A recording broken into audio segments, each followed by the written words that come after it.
Hey everybody, it's Curse, and today I wanted to bless you with my plan for leveling as Mana Stacking Sorcerer from level 1 all the way to 100 and all the way to acquiring the right items for the various different pivots that I want to do for different mana stacking builds. So when approaching the leveling process, there are a few things you want to keep in mind. You want to avoid relying on having a certain item for that build.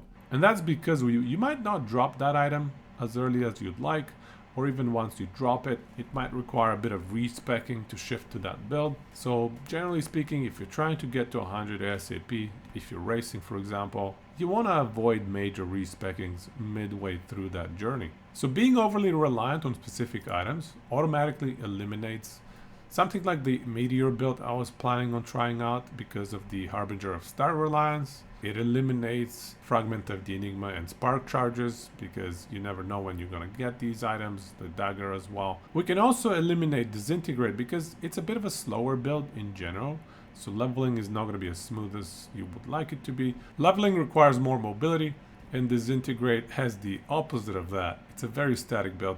And finally, something else you want to avoid is builds that peak extremely late into the item development or into your progression, and that's Static Orb. Static Orb deals tremendous damage, but in order to get to that damage you need a massive mana pool. So I would not respec into Static Orb until I have maybe at least 1.5, at least 2k, maybe even 2.5k mana. So that leaves us with one option, and that is Glacier. I believe Glacier is going to be your best bet for leveling, and I'm going to explain in a little bit more detail why I think that as we go through this video. So I do have two different build planners here, one for level 50 with all of the paths that you want to take in each skill tree and on your passive tree, as well as one for level 80 with corresponding items. And really, by the time you're 80 you probably have some exalts, but I put it all on blue and rare items just to make it a little bit easier for what you want to be targeting in terms of your affixes. So let's jump right in. Irashaimase!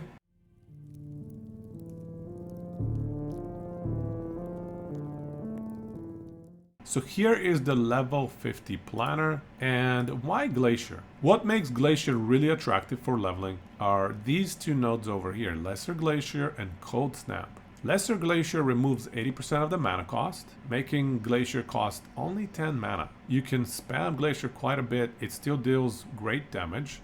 You lose 80% of the mana cost, but only roughly 55%, I think I did the math, of the damage. And then the beauty here is, as you improve your mana pool, and as you get increased crit chance and you get to the critical rejuvenation node, you can get and spec into Cold Snap, which is essentially double damage for your Glacier. And as your mana pool grows even further, you can put a second point in Cold Snap, so you have a really good trajectory from level 5 when you unlock Glacier all the way to level even 100 as you get your mana pool to be about 1,500, I think, is when you probably can put 2 points, maybe even earlier. And as you progress through that itemization process, you can get these huge incremental bumps in DPS. So this makes it a very smooth leveling option. You can take Glacier all the way to the end game. Many people have done so. It is certainly Corruption 1000 viable, I believe. Basically, this is what I'm envisioning. You go for Lesser Glacier, you make Glacier spammable, and then you start emphasizing on middle explosion damage. So with just an extra, a total of 7 points, you can get Middle Explosion to deal 2.4 times the damage. Then you can get even more damage versus rares and bosses. And then I would recommend, after 2 points, just swinging to the left side, getting another 1.5x multiplier, as well as another 1.3x multiplier. And all of these are going to stack your Middle Explosion damage quite nicely. This is where I see you ending up around level 50. I don't think you'll have enough mana pool to go for Cold Snap, especially because you don't have critical rejuvenation just yet. But this will give you a very spammable Glacier. You might have a point or two extra. Just start heading towards the critical rejuvenation next. And then for the other skills, Teleport. This is something that we tested yesterday on stream for Teleport. You can do some cool things with it, especially with the Comet Rush node right here. If you reduce the cooldown of teleport enough, as long as you have a source of haste when you click teleport, you can maintain haste indefinitely. And to get to that, you need to reduce teleport's cooldown to around 3.7, 3.8 seconds if I remember correctly. Starting with these 4 points, reducing CD by 20%. You need an additional, let's say 17 at least percent to make it so that if you're holding the teleport button, it's going to refresh your haste. Here's 9% cooldown recovery for teleport that you can get from Mage Flurry. So this is accessible very early on. And then you just need a tier 2 CDR in either the belt or the boots. In here, I've thrown it into the boots so you can see tier 2. And at that point, with that much CDR, you can activate haste from Flame Ward. And you just have to make sure that you're holding down the teleport button as soon as teleport is off cooldown. And that will refresh your haste. So this is going to be very valuable for those that are trying to just get through the campaign as fast as possible. And keep in mind, you can still cast Glaciers in between your teleports. You also have Flame Ward off cooldown every 15 seconds. So you don't need to worry as much about missing the beat every now and then. So that's why I put 4 points into Comet Rush. Even before you can get to the permanent haste trick that I'm talking about. Cooldown reduction for teleport is great for mobility through the campaign. Then we get an extra point into time dilation to ensure that we have 100% uptime on all the buffs, as I'm assuming that we're holding down teleport when it's off cooldown. And then we just want to consider which buff do we want the most. Is it armor and cold res? Is it fire and lightning res, or is it elemental damage? For early game, I opted for elemental damage, and then you can do whatever you want after the elemental damage, just a combination of these two. So that's what I recommend for teleport. Utilizing this permanent haste trick with mage, I think is going to be super high value for racing. So when it comes to Flame Ward, this is the third skill you're going to pick up. We just beeline for the haste to improve mobility. Then we beeline for a cold conversion so that our extra damage bonus here adds to our cold damage Glacier skill. And then even further increasing damage with infusion. That's what I would recommend, is just focusing on damage for Flame Ward. You can worry about survivability a bit later. I think early game, it's not too difficult to survive through, and just activating Flame Ward on its own is going to provide you with enough of a buffer, enough of a defensive layer to survive a lot of the nastiest encounters early on in the game. And so that's why I have 15 points here, because I'm assuming we're level 50-ish. And then we actually opted for Ice Barrage. Now, this is not part of any of the final build guides, but in general, it's great for zooming around.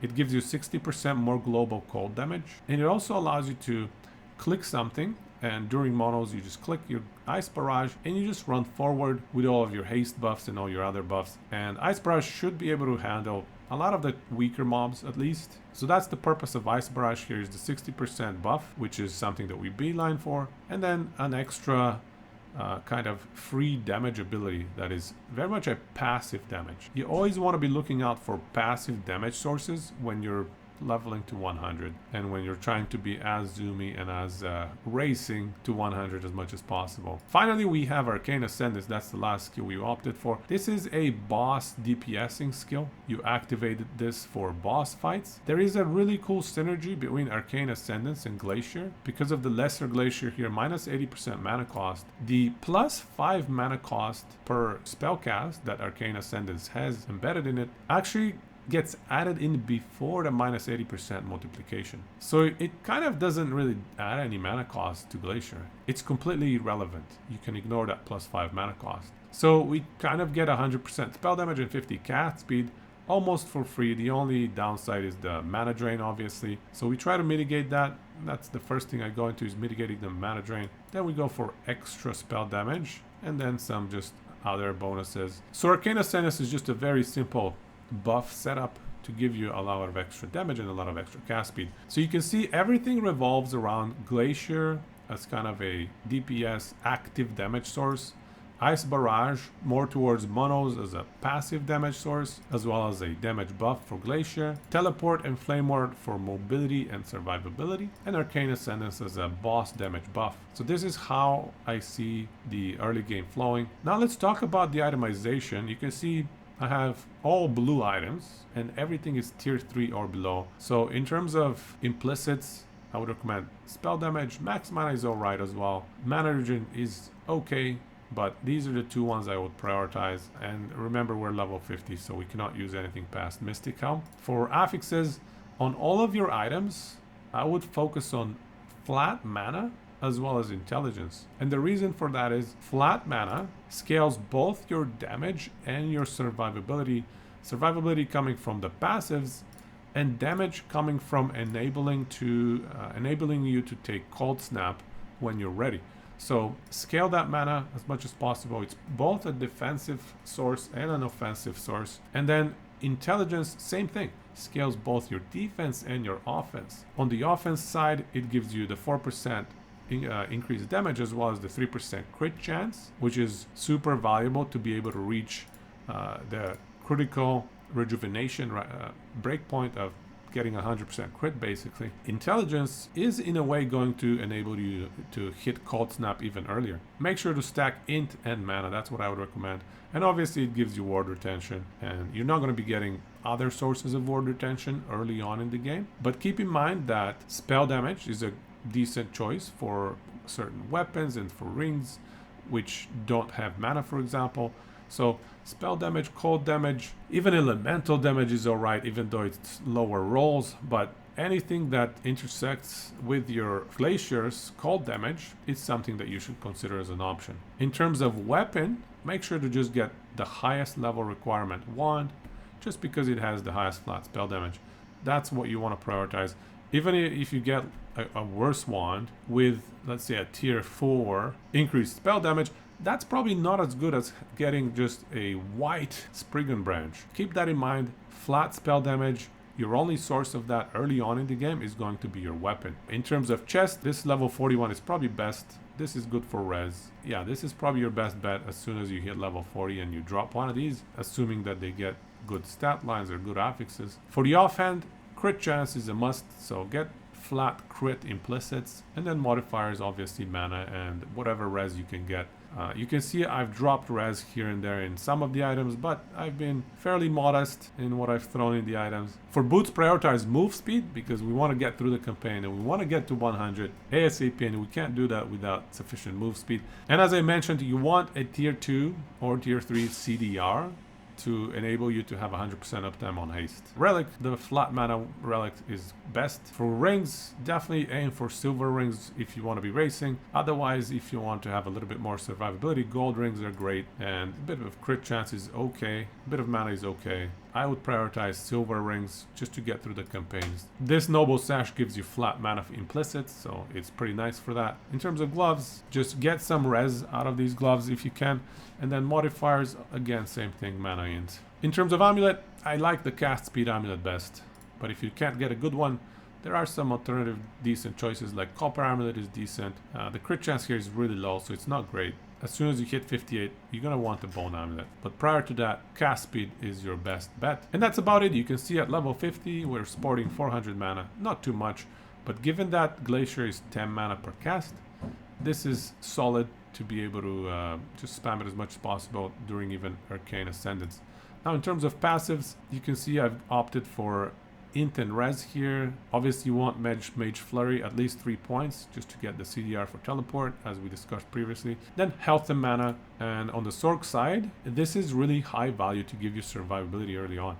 Even super early, you're going to have around 300 max mana fairly early on, and that's 30 ward per second. Early on in the game, 30 ward per second plus another 10 ward per second by having put 5 points into the mana shell passive itself is a solid investment. So this is going to boost your survivability early on in the game significantly. Following that, we prioritize DPS by going 11 points into these two skills. Then we go for the crit chance with int, and then for the mana regen.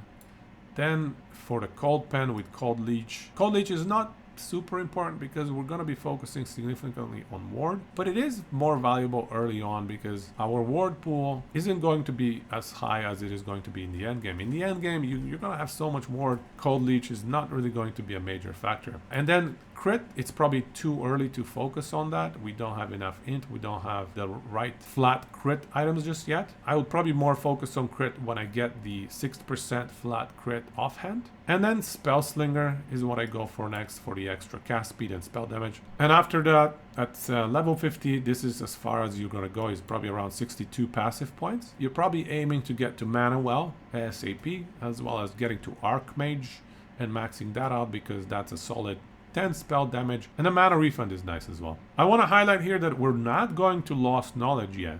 This is an incredibly powerful node. However, we don't have the mana sustain to bump our Glacier up to 40 mana cost just yet. You want to get Lost Knowledge as soon as you get Glacier to be, 2 points in Cold Snap, and therefore having over 40 mana cost. Before that point, don't invest anything into it. So that's pretty much it for the level 50 setup. No idols, I'm assuming, just for simplicity that you don't have any, but surely you'll have some res idols. I find Fizz Res and maybe Void and Necrotic to be higher value earlier on. Certainly Fizz Res is really nice to have, especially for something like Glacier that requires you to be up close with the enemies. So let's move to the level 80 setup. At level 80, I would expect us to have near max res. Certainly between level 80 and level 90, we should be aiming to max all of our res and to start getting at least 50 to 100 reduced bonus damage taken from crit strikes. So that's kind of the stats that you want to expect. Between 80 to 100 int, I would expect around that 80-90 level area. And then you want to hit 1000 mana before you reach level 90. You should be able to skill into 1 or even 2 points of Cold Snap. You have to test this out and see how it feels for you. If the mana sustain and the mana management is not working out for you, just take out 1 point, bring it back down to 30 mana cost, as you can see here with 1 point in Cold Snap. Now, in terms of level 80 setup, you should have most of your skills maxed. This is kind of what the progression should look like. Get critical rejuvenation before going for Cold Snap, but as soon as you have critical rejuvenation and a solid amount of mana, as well as your Archmage passive here, that should give you enough mana recovery to be able to sustain 30 mana cost Glacier. Then you can put an extra point in Cold Victory for even more mana sustain, and you can consider getting that extra Cold Snap point. I don't know the exact mana threshold where you're going to be able to put the second Cold Snap point. Some of that might be personal preference as well. Some people don't mind running out of mana and just managing their mana in a little bit more of an active way. And some people just hate worrying about mana all the time. So certainly you might want to try this out as your mana gets upgraded through your itemization progression and your leveling progression. But the teleport side, just get your resistances and armor. On the flame ward side, you want to get barrier. For Ice Barrage, for the last 5 or 6 points, just get extra fire rate and damage. And Arcane Ascendance, it really doesn't matter too much what you do. The last points are not very high value, I would say. So the skills between level 50 and level 80 are very straightforward. Don't think about them too much, except for Glacier. That's the only thing you want to be actively just kind of monitoring and assessing based on your mana. For itemization, use the better implicits as you level up. So level 56 gives us the crit chance implicit here. I would not put too much value on mana spent gained as ward. Obviously best in slot is Arcane Visage, but that requires 84. So as soon as you hit 84, 85, that is when you will unlock Arcane Visage's 15% max mana, as well as Arcane Regalia's level 87's 14% max mana. So those are two massive upgrades to your max mana pool. So you want to be switching to those implicit base body armor types as soon as you get a chance, as soon as you get one with solid affixes, let's say. That will give you a massive boost to your mana pool, assuming you have tier 5 on mana and int, as well as maybe some reasonable resistances on those. That's kind of the game plan. As soon as you get a hold of a Crystal Skull, especially if it's 5-6% spell crit, start upgrading it for mana and spell crit is what I would recommend. And if you can get res, it's even better. For amulet, the best implicits are physical and necrotic res, because if you can get 40% in those, that's essentially 2 tier 5s. For weapon, Crystal Wand requires level 60. As soon as you can get one of these, I would certainly recommend it.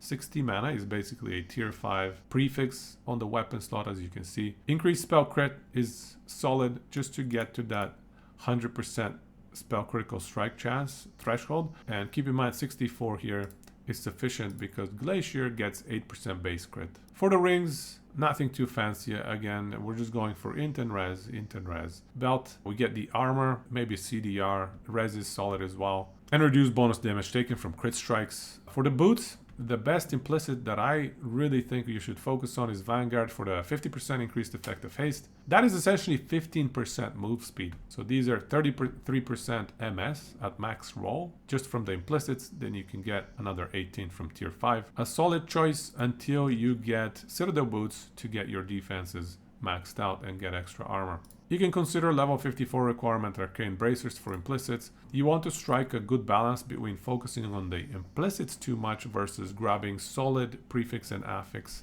rolls on your items. If you happen to get a tier 6 exalted, let's say int on a weaker glove implicit type, you should probably definitely consider just switching away from the Arcane bracers to that. For the relic, at level 80, you can upgrade to a warding scroll. So that's definitely something that we should consider. In fact, clearly I should have switched to that warding scroll here. So make sure to save this level 80 build planner and override my other one. But that's pretty much it for the itemization. For idols, again, I'm assuming nothing for blessings. In terms of passives, after you hit level 50, we already covered that, so that's around here. You want to go for % max mana, then your Archmage, and then I would recommend speccing into a bit more crit multi because you should have at least 50% crit at this point of the game for Glacier, because your Glacier will have the 2 points in Resplendent Frost to give you a better base crit. So as soon as you get those 2 points, start upping your crit multi with Arcane Obliteration. Line those up as much as you can. And then we switch to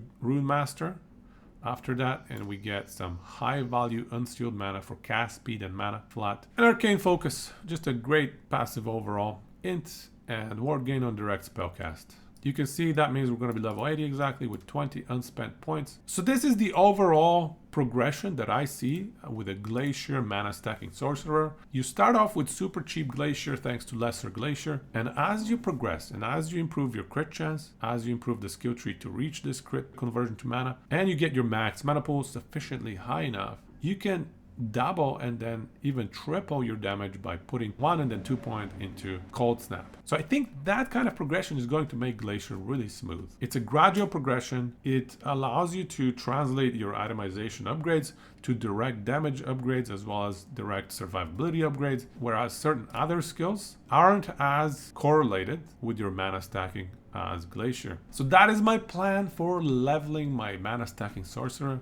I hope you get a chance to try this out as well, and you can let me know how it works out for you. And just a reminder, I'll be streaming as soon as the patch drops. For roughly the first 2 days, I'll be streaming as much as I can. We're going to be running a fun little party. You guys will see. We'll have a good time. And so with that, I hope you have a great season. Enjoy, take it easy, and go ciso, sama deshta.